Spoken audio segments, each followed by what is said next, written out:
Dear Reverend Fathers, Jerry and the children, brothers and sisters in Christ.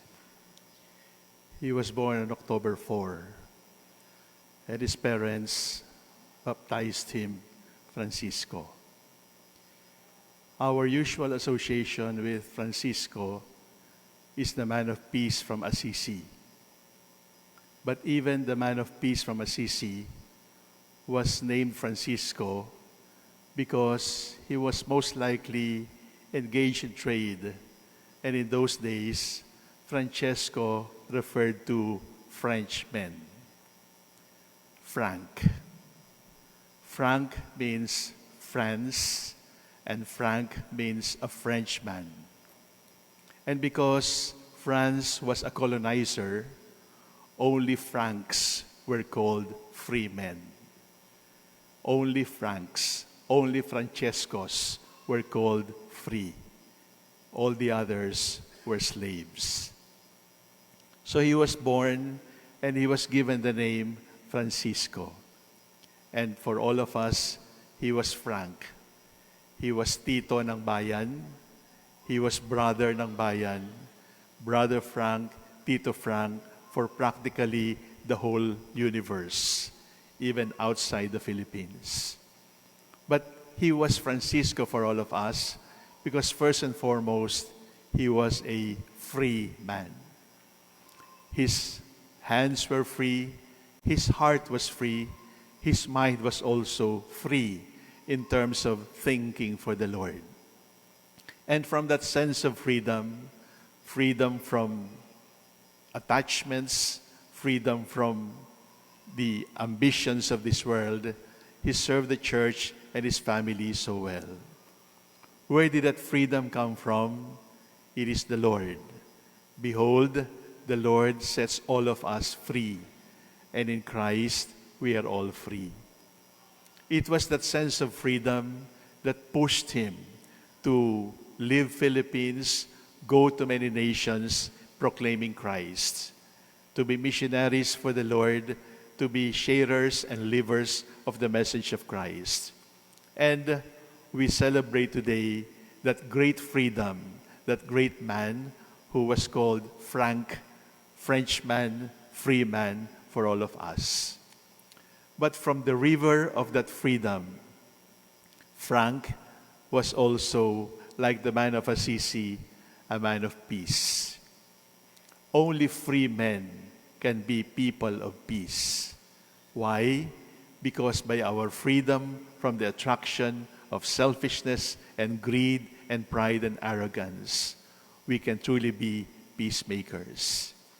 So many things have been said about Frank, but we need to repeat that in those days of trouble, in those days of hot water because of the internal animosity in the church, he maintained this peace, peace of the lips, peace of the heart, peace of the soul, and he radiated the same peace for all of us.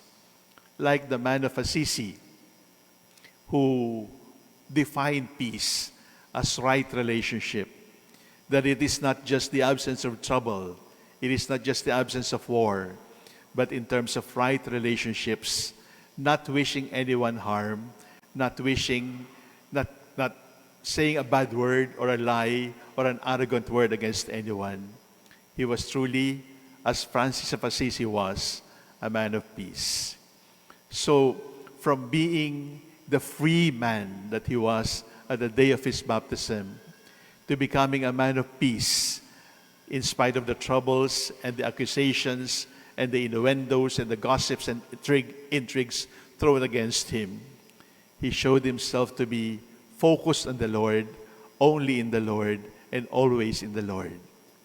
And Frank leaves us with a mission: to be missionary families for Christ, to be lay missionaries, staying with the family, staying married, raising children and grandchildren, and yet not being restrained by the bonds of family life, proclaiming Christ, carrying the gospel everywhere he went. My dear brothers and sisters, we honor Frank with flowers, with candles, with eulogies.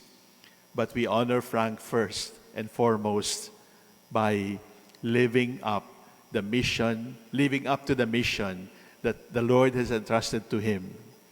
At 79, that mission was still unfinished in his life, and ours is to continue the missionary zeal, the spirit that Frank lived for the Lord. Jerry herself knows that she was never number one in Frank's life.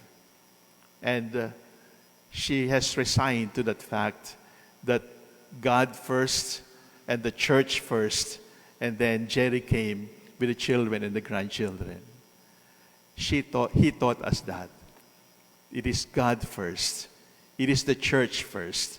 And from that overflowing love for God, from that overflowing love for the church, then we are able to become good husbands, good fathers, good mothers, good wives, good children. From the mountain of the Lord came 3 rivers. The river of peace, the river of peace, and the river of freedom. The river of freedom and the river of mission. Now, that river, who is called Francisco Padilla, a river of peace, a river of freedom, a river of mission, has finally opened itself to the big, vast ocean.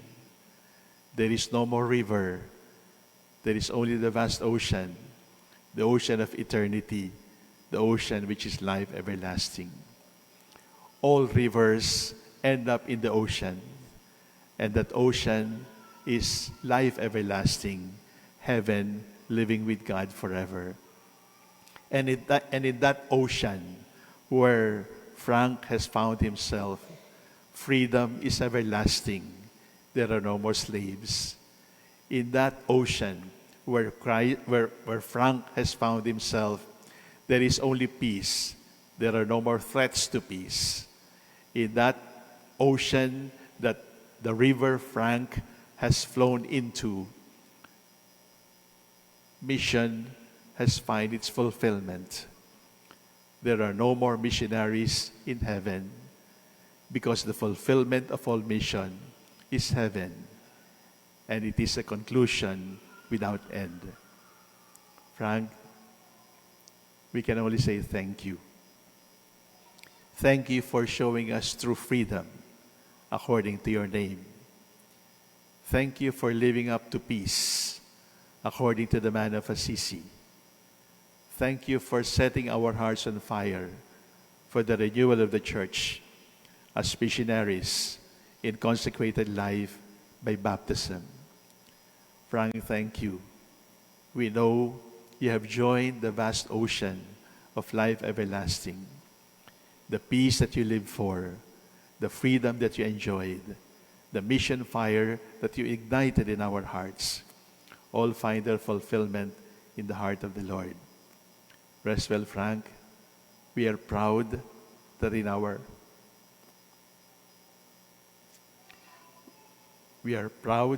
short lifetime, we met a great man like you.